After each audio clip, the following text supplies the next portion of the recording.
liñ koy dooree mooy Ousmane Sonko fi mu toll nii nee nañu déposé na candidature am ci conseil constitutionnel d'ailleurs bu ñu sukkandikoo ci Ayib Daffé mooy ki njëkk a déposé. ban lecture lañ ci mën a def. Bon, une lecture simple rek parce que. C'est simple. Oui, mais une lecture simple dans la mesure où Ousmane Sonko c'est un citoyen sénégalais bon qui remplit les conditions nécessaires pour être candidat à la candidature à la présidentielle. te xam nga loolu lépp dafa wékku ci ay textes. boo xoolee code électoral bi article 57. alinéa 1 pour nga candidater il faut nga nekk d'abord sénégalais. Et en plus de cela aussi amul benn règle d'inéligibilité boo xam ne dafay tegu sa kaw. Je crois que jusqu'à aujourd'hui Ousmane Sonko satisfait l'ensemble de ces conditions-là. Et en plus de ça 9 pièces yi nga xam ne moom lañ doon laaj. pour nekk candidat pour mu mën a nekk candidat déposer na l'ensemble des 9 pièces. tout à fait. Donc comme ni ko yeneen 70 yi ou bien plus de 70 candidats yi nga xam ne aussi noonu lañ ko defee. moom aussi à bon droit moom lañ ko defee même su fekkee ne sax moom am na ay quelques particularités ay quelques spécificités. mais n'empêche que il a déposé et jox nañ leen aussi kayit gi firndeel ne ñoom déposé nañ. waaw donc mais ci bu ñu sukkandikoo woon peut-être ci CDC. dañu waxoon tout au début que ne jotuñu li nga xam mooy peut-être nan laa ko mën a waxee. li tax ñu mën a daal di am benn waa cutis ou attestation matul woon quoi. nan la ñu mën a revenir après tamit ayib nañu. waaw mais xam nga foofu bañ fa demee jotuñu attestation mais am nañ quittance bu ñu leen jox. waaw loolu la ñu wax. quittance bi mooy wane ne ils ont déposé nañ seen xaalis. tout à fait. xam nga ay fiches de parrainage aussi joxuñu leen ko. mais n'empêche que comme l'avait dit l'expert électoral Ndiaga Sylla na wut ay fiches de parrainage yoo xam ne amul numéro mu déposé ko. tout en faisant nag constater. tout simplement au conseil constitutionnel. tout à fait que ne défaillance bi nga xam ne moo am pour mu joxe fiche de parrainage officielle yi nga xamante ne moom la DG di joxe moom jotu ci dans la mesure où waa DG ñoo ko bañal loolu. te amuñu ci ndigal. en tout cas du justice moo leen wax ne bu leen ko jox fiche de parrainage. donc ñoom ci seen en tout cas ci seen coobare bopp. ci lañ ko xañee ne duñ ko jox ay fiche de parrainage. mais loolu aussi xam nga c'est une défaillance de l'administration.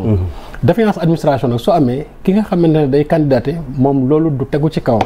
donc dina def de sorte que mu am benn huissier boo xamante ni dina mën a constater loolu. am aussi yeneen documents yoo xam ne dina mën a attester ne moom dem na wuti fiche de parrainage joxuñu ko. et en plus de ça aussi dem na CDC même suñ ko joxul.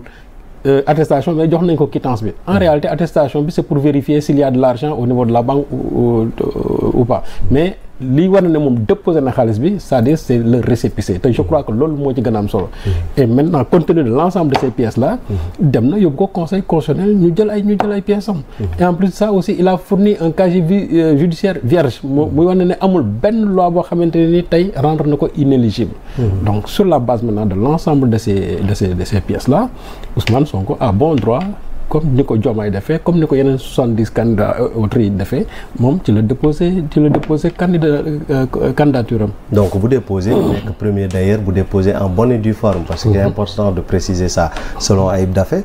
kon foofu mën nañu jàpp ne fi mu toll nii même déposé am na validation mooy des.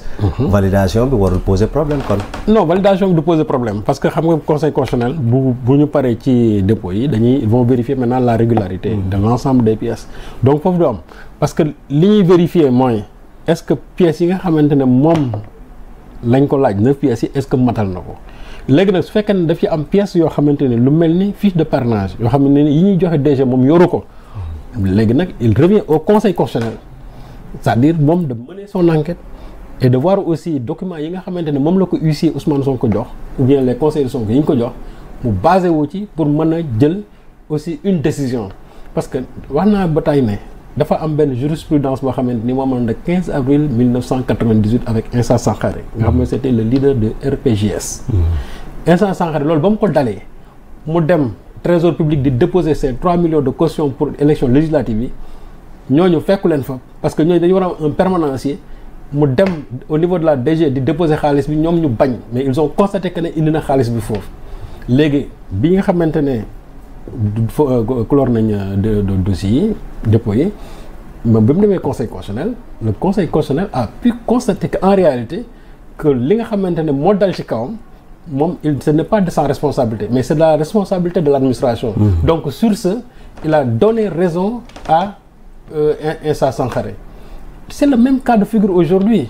C'est-à-dire c'est une jurisprudence, c'est le même cas de figure aujourd'hui. Li nga xamante ne aussi moo dal Sonko c'est la même chose. Dem na DGE te loolu c'est sur une décision de justice. bu fekkee Sonko moo fa yóbbu boppam ñu mën a wax mais décision de justice moo ne ko. dañ lay réintégrer ci liste électorale mooy demal nga jëli fiche. donc Sonko yoonam newu ci. léegi c'est entre la justice et la DGE te le conseil constitutionnel moom c'est-à-dire dafa war a wan DGE ne ko nekkoo ci dëgg.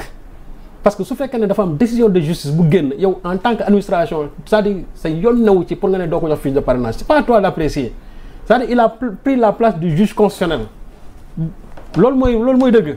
te alors que DG ñoom amuñu pouvoir boobu. ñoom pouvoir bi ñu am c'est un pouvoir tout simplement comment dirais-je de joxe ay mooy dañoo outrepasser seeni prérogatives. ils ont outrepassé leur prérogative te teguñu ko dara te li ci metti mooy ils l'ont fait une fois ils l'ont réitéré. dañ ko def ñaari yoon. te ñaari yoon yëpp décision de justice moo ne Ousmane Sonko demal ñu bind nañ ko ci liste yi loolu mooy demal nga jëli say fiche de parrainage parce que yaa ngi ci liste yi te loolu juge moo ko ordonné c'est un juge judiciaire moo ko ordonné. léegi su fekkee ne maintenant le juge judiciaire dafa wax DG bañ il revient maintenant au juge constitutionnel de dire à la DG ou bien au DG c'est-à-dire le directeur wax ko ne ko nekkuloo ci dëgg que Ousmane Sonko dès l'instant que am na. une décision judiciaire bu ko wax nañ ko réintégrer ci liste yi dañ ko war réintégrer ci liste yi ba pare jox ko ay fiches de parrainage. Donc ça c'est une défaillance de l'administration. Ousmane Sonko ne peut pas porter la responsabilité de cette défaillance là. Donc défaillance boobu comme que administration la compte tenu de la jurisprudence de 1998 su boobaa dañ koy jox dëgg que ne administration bi nga xamante ne moom la ñu wax DG ñoom ñoo nekkul ci yoon. et su boobaa nag dañuy comptabiliser li nga xamante ne Ousmane Sonko déposé na ko comme étant une pièce buy remplacer les fiches de parrainage yi nga xam ne moom la ko waa DG waroon jox. Alors déjà quand on parle de ça également on nous annonce que 79 ou bien candidatures sur 261 yoo xam te ne nii fi mu toll nii déposé nañu alors est-ce qu'on est parti pour au moins ne serait-ce que sax avoir 50 yu ñuy valider. dina ma bett trop que 50 yëpp ñu valider leen. parce que soo xoolee d'abord corps électoral bi ni mu toll ak aussi xam nga parrainage yi bëri na ay tappale vraiment boo wax bu ñu ko waxee ni ko ñun sur le terrain on s'est rendu compte que parrainage yi bëri na ay tappale am na ñoo xamante ne ni dañuy toog rek jël ay fiches et cetera am ñoo xam dañuy dem di jënd ay parrainage c'est-à-dire y a beaucoup de choses qui ne sont pas du tout sérieuses vraiment dans les histoires des parrainages là te je crois que si le conseil constitutionnel vraiment faire rigoureusement son travail di nga gis na ñu bëri dinañ leen éliminer. dinañ éliminer parce que fi ñu waroon dem wut fa parrainage defuñu ko ñenn ñi ils sont accommodés d'une certaine facilité am na ñoo xam ne nii ñoom dañuy toog jàpp nañ ne xaalis ci boppam mën na tax ñoom ay parrainage parce que ñëw jënd ay parrainage loolu c'est pas du tout sérieux parce que parrainage da ngay dem sur le terrain électeur bi constaté la ba pare parrainé la. donc boo jëlee loolu ak l'histoire vraiment encore des doublons nga xam ne ñu ci bëri quand même. danañ leen éliminer. Ça moom c'est absolument certain une bonne partie sera éliminée. waaw. Alors déjà en attendant élimination ou pas on a vu on nous donnait rendez-vous aujourd'hui mais finalement on nous donne rendez-vous jusqu'à vendredi pour tirage yi loolu amul un message qui est derrière ou bien dañoo parewul ñoom techniquement parlant. Bon en réalité le texte yi sax li mu waxoon que c'est à partir xam nga normalement dépôt yi jeex na. On devait procéder c'est-à-dire ordre de traitement parrainage. Ouais. Donc tirage bi normalement mais bon le conseil constitutionnel je crois ajourné na ko de 2 jours léegi nag bon je crois que ñoom compte tenu aussi peut-être du volume de leur travail ci lañ sukkandiku pour mën a ajourner loolu mais li ci am solo daal mooy nit ñi déposé nañ la clôture a été faite et maintenant je crois que li nga xam ne moo des mooy traitement yi bon d'abord tirage bi après traitement maintenant des dossiers pour vérifier si réellement ndax ku ci nekk sa dossier mat na ma mais bon maintenant dossiers yi matul nag conseil constitutionnel da koy jël teg ko fële. waaw su fekkee ne y a vraiment une pièce manquante dañ koy jël ñu teg ko fële mais suñu vérifier ba mu wóor ne fi ñu toll nii say pièce mat na léegi nag bu ñu commencé traitement yi te parrainage yi compte tenu de ordre bi nga xamante ne ñoom moom lañ tiré ci la ñuy sukkandiku pour mën a traiter les dossiers de parrainage. Voilà. Vu tous soucis yi ci am yëpp est-ce que traitement boobu noonu mënuñu ci douter déjà. Bon man de je donne vraiment foi au Conseil constitutionnel parce que ce sont des sages. On les appelle des sages. Il est vrai que on les appelle ou bien ils sont des sages? Bon, ay sages lañ leen tuddee xam nga d'habitude bu ñu waxee ay sages c'est que ñoom ils sont vraiment au sommet de la hiérarchie judiciaire et que ñoom seeni décision c'est insusceptible de recours loolu moo tax ñu jàppale leen ay sages et souvent soo xoolee c'est des gens yoo xam ne ni venant ci yenn secteurs yi dañ fay dem peut-être ba jël fa retraite wala ba am fa un âge assez avancé donc vraiment avoir une expérience professionnelle ci domaine bi nga xam ne ci lañ nekk loolu moo tax jàpp nañ ne ils ont acquis une certaine sagesse en la matière.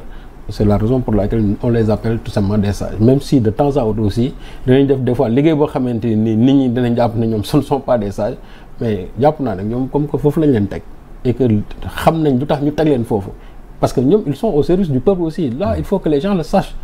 Le Conseil constitutionnel n'est pas au service d'un président il n'est pas au service d'un pouvoir mais il est au service du peuple parce que bu ñuy prêter serment c'est-à-dire c'est pour servir le peuple donc loolu aussi il faut que nit ñi xam ko ñoom bu ñu nekkee foofu ils ont un devoir d'ingratitude à l'endroit du président de la République. Surtout ça. Il y avait je crois c'était un magistrat français j'ai oublié le nom bi ko François Mitterrand nommé foofu li mu ko njëkk a wax mooy j'ai un droit d'ingratitude c'est-à-dire que c'est pas parce que dama teg fii que li la neex laay def.